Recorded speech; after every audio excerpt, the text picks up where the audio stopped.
Assalamu alaikum wa rahmatullahi wa barakatuh. Mes chers frères et sœurs en Allah, bienvenue sur votre chaîne Espoir en Allah, l'espace où nous voyageons ensemble à travers la spiritualité, les mystères de l'âme et la sagesse éternelle de l'islam. Aujourd'hui, je vais vous parler d'un sujet mystérieux, troublant et profond, le serpent noir de la Kaaba, le secret interdit d'Allah qui annoncera la fin du monde selon l'islam. Mais avant de plonger dans ce récit, je vous invite à vous abonner à la chaîne Espoir en Allah si ce n'est pas déjà fait, aimer cette vidéo, la partager autour de vous et laisser en commentaire vos réflexions, vos suggestions et vos propres ressentis spirituels. Mes frères et sœurs, avez-vous déjà réfléchi à ce qui arrivera vraiment à la fin des temps? Avez-vous déjà pensé à ces signes étranges et terrifiants qui annonceront le jour du jugement? Et si derrière chaque symbole mystérieux se cachait un rappel pour purifier notre cœur aujourd'hui? Imagine un instant que tu te tiens au cœur de la Mecque, là où des millions de pèlerins se rassemblent chaque année, dans ce lieu béni qui n'a jamais cessé de vibrer des prières et des larmes de ceux qui cherchent la miséricorde d'Allah. Les cœurs battent à l'unisson, des mains se lèvent vers le ciel, des langues se murmurent « Labbaik Allahumma labbaik » et tout l'air semble chargé d'une lumière invisible qui enveloppe la Kaaba comme un manteau sacré. Mais soudain le silence se fait, un silence lourd qui coupe le souffle, comme si le monde entier s'arrêtait de respirer. De ces fondations millénaires surgit une ombre, une forme étrange qui se déploie lentement et qui se transforme en un serpent noir immense, si vaste que sa présence semble couvrir le ciel au-dessus de la maison sacrée. Ses écailles brillent comme du charbon incandescent. Ses yeux perçants comme des flammes dans l'obscurité, et l'assemblée, d'abord paralysée par la peur, se met à reculer en désordre, incapable de comprendre ce qui se passe. Certains tombent au sol, d'autres lèvent les mains en implorant Allah, d'autres encore n'osent même pas lever les yeux, car ce qu'ils voient ne dépasse l'entendement humain, comme si le voile entre le visible et l'invisible venait de se déchirer devant eux. Ce serpent n'est pas un simple animal, il est le signe d'Allah, un rappel terrifiant qui annonce que la fin approche, qu'aucun refuge terrestre ne restera et que même la Kaaba, ce sanctuaire construit par Ibrahim alayhi salam et son fils Ismaïl, ce centre du monde musulman où les cœurs s'orientent 5 fois par jour, ne sera plus accessible aux hommes, car le serpent bloque ses portes, scellant ainsi symboliquement l'accès au dernier lieu de refuge. Et dans cette vision, chacun réalise que le temps de l'insouciance est terminé, que la dunya, avec ses promesses trompeuses et ses illusions de permanence, est réduite à néant, et que désormais seule la vérité du jour dernier demeure. Car Allah dit dans le Coran, « Quand la terre sera secouée par son plus violent tremblement, quand la terre fera sortir ses fardeaux, et que l'homme dira, « Qu'a-t-elle » Sourate Az-Zalzala 99, 1-3. Et en ce moment précis, l'homme comprend enfin que les signes annoncés par le prophète ne sont pas de simples avertissements lointains, mais des réalités qui frappent avec une intensité glaçante. Et chacun se demande au fond de lui, ai-je préparé mon âme pour ce moment? Ou ai-je laissé mon cœur s'endurcir dans la poursuite des plaisirs éphémères? Ai-je cherché refuge dans Allah? Ou ai-je espéré que ce monde me suffirait? Ainsi, la scène du serpent noir de la Kaaba n'est pas seulement une image apocalyptique, mais une métaphore vivante. Un miroir dans lequel tout croyant est invité à se regarder pour mesurer la fragilité de son attachement à la dunya et la force de sa préparation pour l'au-delà, car à cet instant, ni argent ni enfant ne pourront protéger l'homme, comme Allah le rappelle. Le jour où ni les biens ni les enfants ne seront d'aucune utilité, sauf celui qui vient à Allah avec un cœur saint. Sourate Ash-Shu'ara 26, 88-89. Et la foule autour de la Kaaba, face à ce serpent colossal, réalise que la vérité ultime n'est pas dans la pierre ni dans les murailles, mais dans la relation intime avec Allah. Relation que chacun a bâtie ou négligée au fil de sa vie. Le serpent devient ainsi le messager du dernier appel, le cri silencieux d'Allah à l'humanité. Et son surgissement n'est pas simplement la fin d'un lieu, mais l'annonce de la fin d'une époque, de la fin du monde tel que nous le connaissons. Et toi, mon frère, ma sœur, si tu avais été témoin de ce signe aujourd'hui, aurais-tu eu peur au point de fuir? Ou aurais-tu trouvé la paix dans le souvenir d'Allah? Convaincu que ce monde n'est qu'un passage et que la véritable demeure est auprès de lui. Il est des signes qui ne sont pas faits pour effrayer seulement, mais pour déchirer le voile de l'illusion et rappeler que tout ce que nous connaissons est voué à disparaître. Et le serpent noir de la Kaaba appartient à ces signes terribles qui ne laissent aucune échappatoire. Il se dresse comme la frontière ultime entre la vie éphémère et l'éternité, entre les espoirs fragiles des hommes et la vérité absolue d'Allah. Et dans son apparition se cache un message d'une intensité que seule une âme éveillée peut percevoir, car il est le symbole de la rupture finale, le moment où Allah, dans sa sagesse et sa justice, met un terme au théâtre de la dunya et révèle la réalité nue de l'au-delà. Les savants qui ont médité sur ce signe disent qu'il n'est pas un simple monstre, mais une manifestation de la colère d'Allah, une matérialisation de sa volonté de clore le cycle de l'insouciance humaine. Et dans cette perspective, il devient clair que la peur qu'il inspire n'est qu'un reflet de la peur plus grande encore, celle de se tenir devant Allah les mains vides, sans œuvre sincère, sans cœur purifié, sans préparation véritable. Réfléchis à ceci, mon frère, ma sœur. Que reste-t-il de nos ambitions, de nos plaisirs, de nos courses incessantes derrière les richesses et les distractions, si demain les portes de la Kaaba étaient fermées non par des gardes ni par des murs, mais par la volonté d'Allah lui-même, par un signe cosmique qui annulerait tout accès? Ne serait-ce pas le rappel ultime que la seule porte qui compte est celle de ton propre cœur, et que si tu ne l'as pas ouverte à la lumière d'Allah, alors même la Kaaba ne pourrait plus t'accueillir? Car Allah a dit dans le Coran, « Le jour où ni les biens, ni les enfants ne seront d'aucune utilité, sauf celui qui vient à Allah avec un cœur saint. » Sourate Ash-Shu'ara 26, 88 à 89. Et ce verset est le miroir exact de ce signe.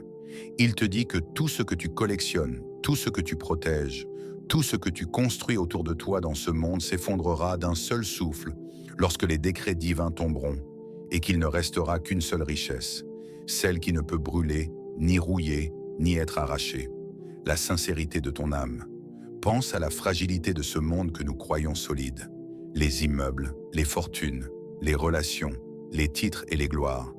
Tout cela peut s'évanouir en une nuit, et pourtant nous y mettons nos forces comme si cela devait durer toujours. Mais Allah a juré que tout ce qui est sur terre périra, et que seule sa face subsistera, majestueuse et pleine de gloire. Et le serpent noir est comme l'incarnation de cette vérité. Il est la main invisible qui arrache l'homme à son illusion pour lui dire « Regarde, tout ce que tu poursuivais est fini, et maintenant que t'as-tu préparé pour l'éternité ?» Et lorsque tu contemples ce signe à travers le prisme de ton cœur, tu comprends que la peur qu'il suscite n'est pas pour te détruire, mais pour t'éveiller, comme un coup de tonnerre qui secoue l'homme endormi. Car en vérité, la plus grande tragédie ne serait pas que ce serpent apparaisse, mais que ton âme n'ait rien à offrir au moment où il surgira, que tu sois surpris sans provision, sans prière sincère, sans repentance véritable, et qu'alors les portes de la miséricorde se referment, comme la Kaaba fermée par ce serpent colossal. Et toi qui écoutes ces mots, imagine un instant que tu vives ce moment. La foule panique, les visages se couvrent de larmes, les cœurs s'arrêtent, mais dans ton cœur à toi règne une paix étrange, parce que tu as préparé ton âme, parce que tu as prié avec sincérité, parce que tu as aimé Allah plus que la dunya. Et tu réalises que le serpent n'est pas ton ennemi, mais ton ultime messager, celui qui vient te dire que la promesse est vraie, que le jour annoncé est là, et que désormais seule ta relation avec Allah compte. Oui, ce signe est effrayant, mais n'est-ce pas la peur qui réveille les cœurs endormis? N'est-ce pas la peur qui pousse l'homme à chercher refuge dans la seule sécurité qui existe, celle de la foi? Et si tu comprends cela, alors au lieu de trembler devant l'image du serpent noir, tu trembleras devant la responsabilité de préparer ton cœur pour le moment où plus aucun refuge terrestre ne subsistera. On raconte qu'un jour, dans une petite mosquée de terre battue, au cœur d'un village, un vieil homme pieux, aux cheveux blanchis par le temps et au visage illuminé par la prière, s'approcha d'un savant qui enseignait à ses disciples sous la lueur vacillante d'une lampe à huile, et il posa une question qui semblait brûler son cœur. « Maître, pourquoi Allah nous montre-t-il des signes aussi effrayants de la fin du monde? Pourquoi le serpent noir de la Kaaba? Pourquoi les tremblements de terre? Pourquoi ces images de frayeur qui traversent nos âmes ?» Le silence s'installa, les étudiants retinrent leur souffle, car tous se demandaient la même chose mais n'osaient pas la formuler, et le savant, levant ses yeux vers le ciel comme pour chercher son inspiration dans les étoiles invisibles, répondit d'une voix grave et douce, « Mon fils, les hommes sont comme des enfants qui s'endorment au milieu du chemin, bercés par les illusions de ce monde, croyant que le sable est un lit et que le désert est une maison, et Allah, dans sa miséricorde, ne veut pas qu'ils restent prisonniers de ce sommeil éternel. Alors il leur envoie des signes puissants pour les réveiller, comme une mère secoue doucement son enfant pour l'empêcher de brûler dans un incendie. Mais sache que celui qui ferme volontairement ses yeux, celui qui choisit l'insouciance, même devant les flammes, celui-là ne se réveillera qu'au jour du jugement, lorsque plus rien ne pourra être réparé. » Et à ces mots, les étudiants se regardèrent, troublés, car ils savaient que ce récit parlait d'eux-mêmes, de leur propre cœur parfois endormi, engourdi par la dounia. Et le vieil homme baissa la tête, les larmes aux yeux, car il comprenait soudain que les signes effrayants de la fin ne sont pas la colère pure, mais aussi une miséricorde déguisée, une alarme envoyée pour secouer les âmes avant qu'il ne soit trop tard. Imagine alors cette scène, mon frère, ma sœur. Tu entends ces paroles, et en même temps tu sens en toi un écho, une question qui monte. Suis-je éveillé ou endormi? Suis-je en train de bâtir ma demeure éternelle, ou ai-je perdu mon temps à décorer une maison de sable? Car la vérité, c'est que beaucoup d'entre nous vivent comme si la mort était un mirage, comme si l'éternité était loin. Mais Allah nous dit clairement, « Et redoutez un jour où vous serez ramenés vers Allah. Alors chaque âme sera pleinement rétribuée pour ce qu'elle aura acquis. » Sourate Al-Baqarah 281.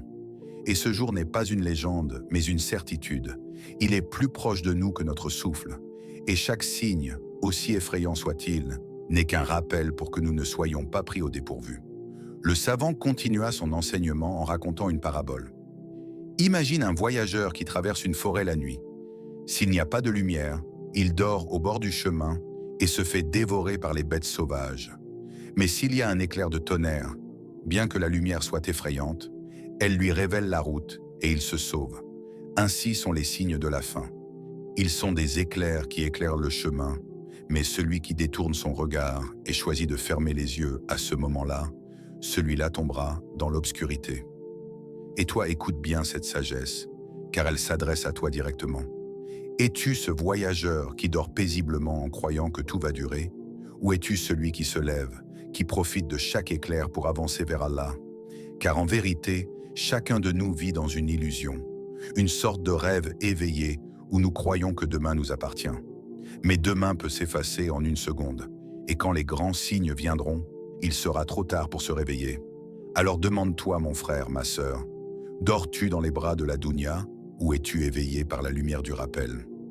Prépares-tu ton cœur pour le moment où les signes apparaîtront ou espères-tu qu'ils ne viendront jamais de ton vivant? Souviens-toi, ce n'est pas la peur du serpent noir qui doit te hanter, mais la peur de rester insouciant. Car Allah envoie les signes, non pour écraser, mais pour sauver ceux qui veulent te bien entendre.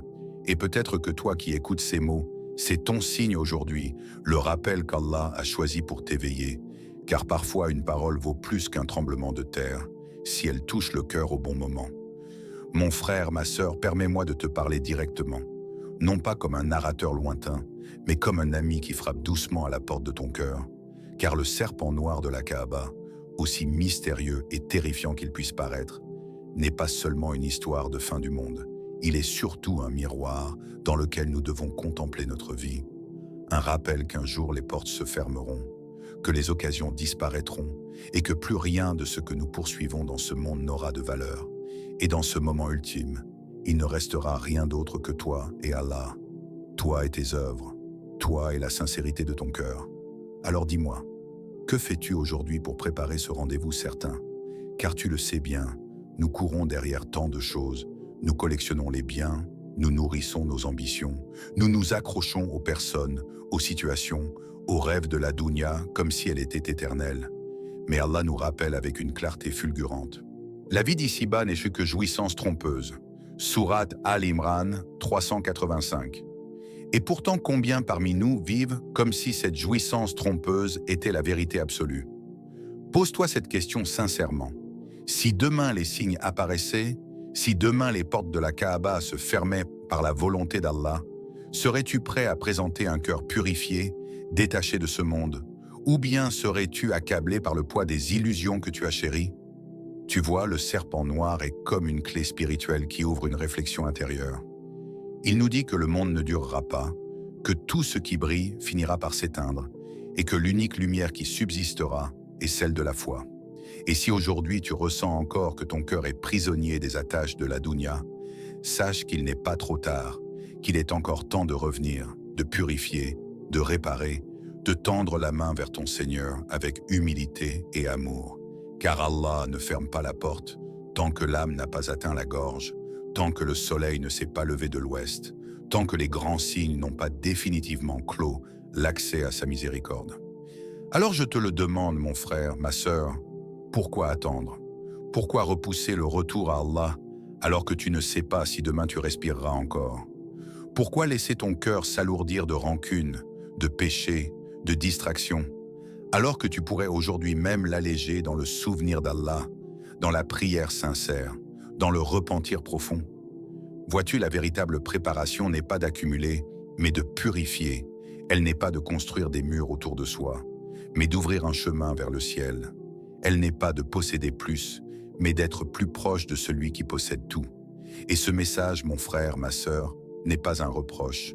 C'est un appel tendre, une main tendue, une invitation à redevenir l'enfant d'Allah que tu es déjà dans le secret de ton âme, un enfant qui revient à son Créateur avec confiance et amour. Car Allah aime ceux qui reviennent vers lui. Il aime ceux qui se repentent. Il aime ceux qui nettoient leur cœur des souillures de ce monde. Et si tu savais combien il t'attend, combien sa miséricorde est vaste, tu ne tarderais pas une seconde à répondre à son appel. Le serpent noir de la Kaaba, dans toute son horreur apparente, n'est qu'un écho d'une vérité plus douce et plus profonde. Celle de ton retour à Allah, celle de ta rencontre avec lui, celle de la fin des illusions et du début de la réalité éternelle. Alors ne le regarde pas comme un monstre lointain, mais comme une parabole adressée à ton cœur, un rappel que la vraie richesse est de venir devant Allah avec un cœur pur, léger, sincère, détaché, un cœur qui a appris à aimer Allah plus que ce monde. Et toi, là maintenant, que décides-tu? Vas-tu laisser ce message glisser comme du sable entre tes doigts, ou vas-tu t'en saisir pour transformer ta vie, pour purifier ton âme, pour te rapprocher de celui qui t'aime plus que ta propre mère? La réponse t'appartient et le temps n'attend pas.